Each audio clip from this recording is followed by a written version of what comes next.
Welcome back. Next up in our spotlight on sheens, we're going to talk about semigloss. We've been talking about sheens that are suitable for walls. We're getting a little bit of a slippery slope here as far as semigloss finishes on walls because, let's face it, semigloss is pretty shiny. And from our prior episodes, we all know what a lot of sheen does to a bad surface. Flaws are going to pop up like crazy.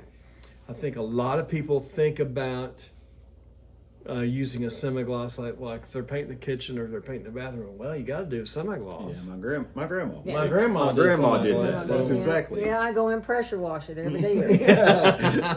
So got to do semigloss. Well, paints have gotten a lot more complicated since then. So primarily, these semigloss finishes, the latex semigloss finishes, are used for, I'd say 90% of the time, for trim.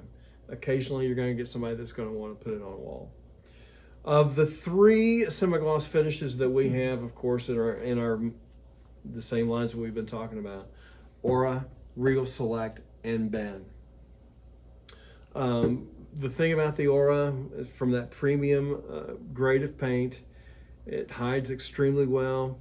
The semigloss is formulated a little bit differently than the satin, eggshell, and matte in the way that it flows out a little bit better than the other three, primarily because of its intent to be used on trim. Real semigloss works just fine for trim. And as far as the Ben semigloss is concerned, for the money, it's a pretty darn good bucket of paint. As long as you're going over a latex surface. Another latex surface. And that was going to be another thing I was going to mention. These bottom two are not recommended to go over an oil-based surface. This one, if it's dull and clean, you can put the Aura over top of it.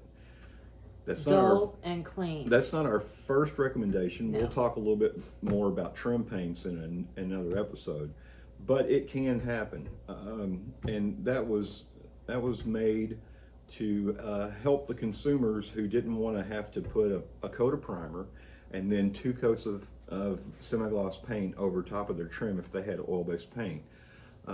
Since then, Benjamin Moore's developed some more products that you can do that with. And yes, you are correct, dull and clean. Yes. And that's one thing about the whole paint and primer thing that has kind of also That's another segment. changed. Steve. That'll be That's another segment. Yes. Okay, Yes. we'll talk about that later then. And when we say dull and clean, that means you have to sand it. You aren't going to sand it, so I would not use this on oil-based trim. If they are willing to, If they're willing to do it, then that's this will fine. work just fine. Chances are we're going to put you in the advanced product anyway, but that's we'll a whole talk about nother that segment too. Yeah. But once again, reflection on semigloss. Yes. These are our three choices. Yeah. Really. Thanks a lot.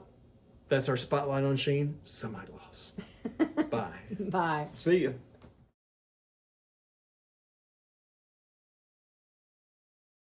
Who's this? Is this me? This is you. Dying this country has Don't stand on my water. Like that commercial. Oh Oh Lord Jesus. It's a fire. It's a far. Far.